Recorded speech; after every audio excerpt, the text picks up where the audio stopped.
ദൈവനാമത്തിൽ ഏവർക്കും സ്നേഹവന്ദനം.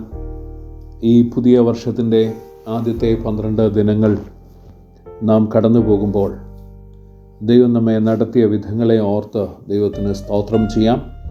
എല്ലാവർക്കും പുതുവർഷത്തിൻ്റെ എല്ലാ ആശംസകളും ഈ സമയത്ത് നേരുന്നു. ഇന്ന് ദൈവവചന ധ്യാനത്തിനായി വേർതിരിച്ചിരിക്കുന്നത് മത്തായി എഴുതിയ സുവിശേഷം 5-ാം അധ്യായം 1 മുതൽ 9 വരെയുള്ള വാക്യങ്ങളാണ്. ഇത് നമുക്കെല്ലാവർക്കും ഏറെ പരിചിതമായിരിക്കുന്ന ഒരു ഭാഗമാണല്ലോ. അതിൻ്റെ 9-ാമത്തെ വാക്യം ഇന്നത്തെ ചിന്തയ്ക്ക് ആധാരമായിട്ട് വായിക്കട്ടെ.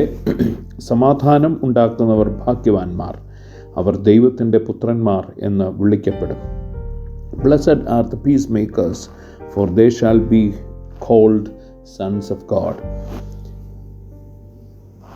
സമാധാനത്തിൻ്റെ ദൈവം, ദ ഗോഡ് ഓഫ് പീസ് എന്നുള്ളതാണ് ഇന്നത്തെ ചിന്താവിഷയം. സമാധാനം ഇന്ന് ഏതൊരു മനുഷ്യനും ലോകത്തിൽ ആഗ്രഹിക്കുന്ന ഒന്നാണ്, ആവശ്യമുള്ള ഒന്നാണ്. ജീവിതത്തിൻ്റെ പലവിധ പ്രതിസന്ധികളിലും പ്രശ്നങ്ങളിൽ കൂടി കടന്നു പോകുമ്പോൾ ഇന്ന് മനുഷ്യനെല്ലാം ആഗ്രഹിക്കുന്നതും നോൽക്കുന്നതും ഒരു സമാധാനം എവിടെ നിന്ന് ലഭിക്കും എന്നുള്ള ഒരു ആഗ്രഹമാണ്. അവിടെ ദൈവത്തെ മനുഷ്യന് വെളിപ്പെടുത്തി തന്നിരിക്കുന്നത് സമാധാനത്തിൻ്റെ ദൈവം എന്നുള്ളതാണ്. ഗോഡ് ഓഫ് പീസ്, എല്ലാവർക്കും സമാധാനം. ക്രിസ്മസിൻ്റെ സന്ദേശത്തിലും നാം കേൾക്കുന്നത് തന്നെയാണ്. അത്യുന്നതങ്ങളിൽ ദൈവത്തിൻ്റെ മഹത്വം, ഭൂമിയിൽ ദൈവപ്രസാദമുള്ള മനുഷ്യർക്ക് സമാധാനം. അവിടെ ഈ സമാധാനം ദൈവത്തിലൂടെ മനുഷ്യന് നൽകപ്പെടുന്നു എന്നുള്ളത് പറയും. അവിടെ ദൈവത്തെക്കുറിച്ച് വിശേഷിപ്പിക്കുന്നതാണ് സമാധാനത്തിൻ്റെ ദൈവം എന്നുള്ളതാണ്.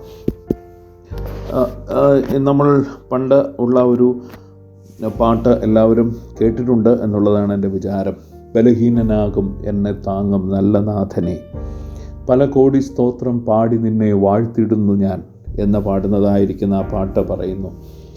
സേനയാലല്ല സ്നേഹത്താലത്രേ ജയകിരീടം അണിഞ്ഞു വാഴും രാജൻ നീയല്ലോ. ദൈവത്തെക്കുറിച്ച് പറയുന്നു, സേനയുടെ ബലത്തിലല്ല, സ്നേഹത്താൽ സമാധാനത്താൽ ലോകത്തെ ജയിച്ചതായിരിക്കുന്ന ദൈവം. ക്രിസ്തുവിലൂടെയും ലോകത്തെ ദൈവം നേടുന്നത് തൻ്റെ സ്നേഹവും സമാധാനവും നൽകിയാണ്.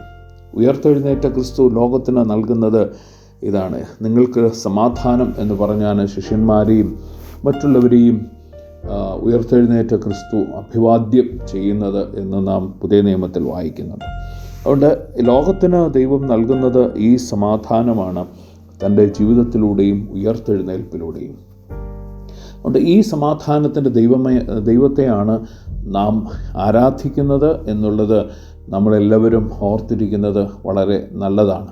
അതുകൊണ്ട് നമ്മുടെ ജീവിതത്തിൻ്റെ എല്ലാ പ്രതിസന്ധികളിലും ദൈവം നമ്മോട് കൂടെ ഉണ്ട് എന്നുള്ളത് നാം ഓർക്കുക.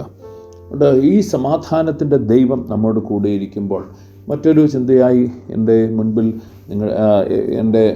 എനിക്ക് നിങ്ങളോട് പങ്കുവെക്കുവാനായിട്ടുള്ളത് ബി ദ പീസ് മേക്കേഴ്സ് എന്നുള്ളതാണ്. ഇന്ന് നമ്മളിവിടെ വായിച്ചതില്ല, സമാധാനം ഉണ്ടാക്കുന്നവർ ആകുക. സമാധാനം ലോകത്തിന് നൽകുവാൻ സാധിക്കുന്നത് ദൈവികമായിരിക്കുന്ന ഒരു അനുഭവമാണ്.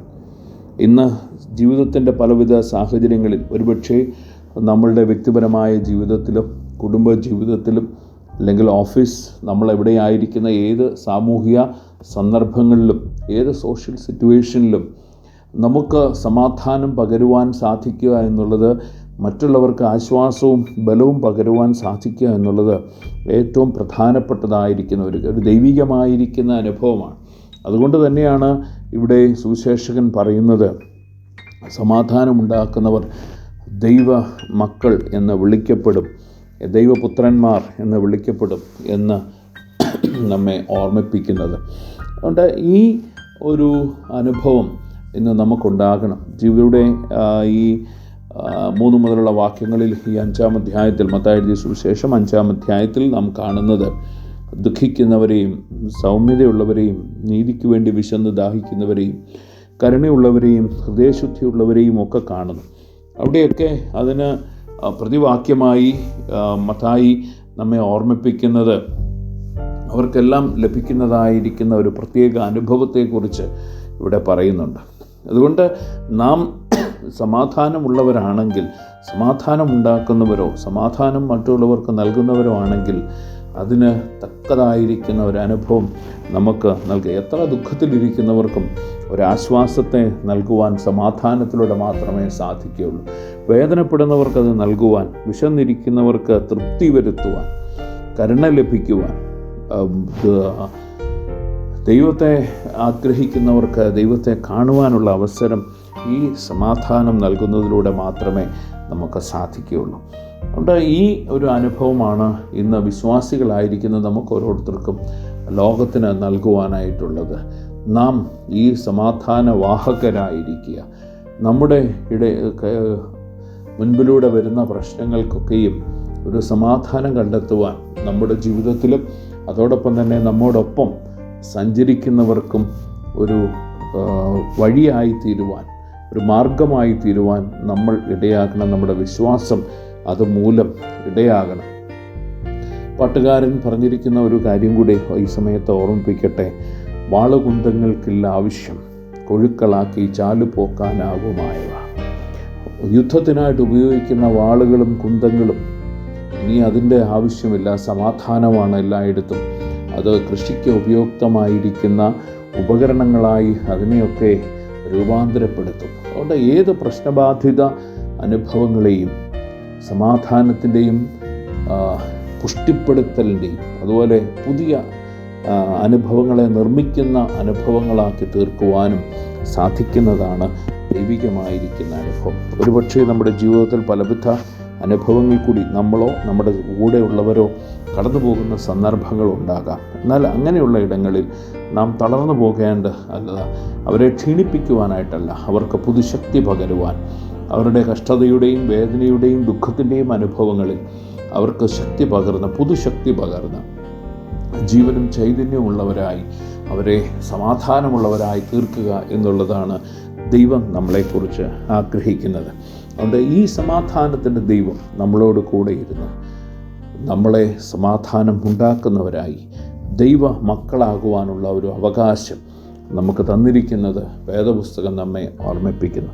അതുകൊണ്ട് ഇപ്രകാരം സമാധാനത്തിൻ്റെ നിർമ്മിതാക്കളായി, സമാധാനം നമുക്കും ലോകത്തിനും പകരുന്നവരായി, ആ ദൈവികമായിരിക്കുന്ന ശുശ്രൂഷ നിർവഹിക്കുന്നവരായി തീരുവാൻ ദൈവം ഈ പുതിയ വർഷം ആരംഭത്തിലും ഈ ആണ്ട് മുഴുവനും നമ്മുടെ ആയുസ് മുഴുവനും നമ്മെ സഹായിക്കട്ടെ എന്ന് പ്രത്യേകമായിട്ട് പ്രാർത്ഥിക്കുന്നു. എല്ലാവർക്കും ഒരു പ്രാവശ്യം കൂടി സന്തോഷവും സമാധാനവും നിറഞ്ഞ ഒരു പുതിയ വർഷവും ആയുസ്സിൻ്റെ മുന്നോട്ടുള്ള ദിനങ്ങളും ആശംസിച്ചുകൊണ്ട് എൻ്റെ വാക്കുകളെ ഞാൻ ചുരുക്കുന്നു. ദൈവം നമ്മെ എല്ലാവരെയും അനുഗ്രഹിക്കട്ടെ. പ്രാർത്ഥിക്കാം.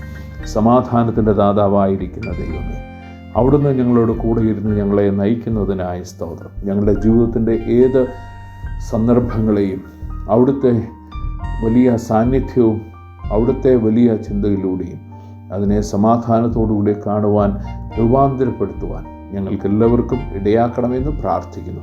അതിനായി ഞങ്ങളെ ശക്തീകരിക്കണമേ. യേശുവിൻ്റെ നാമത്തിൽ തന്നെ. ആമേൻ.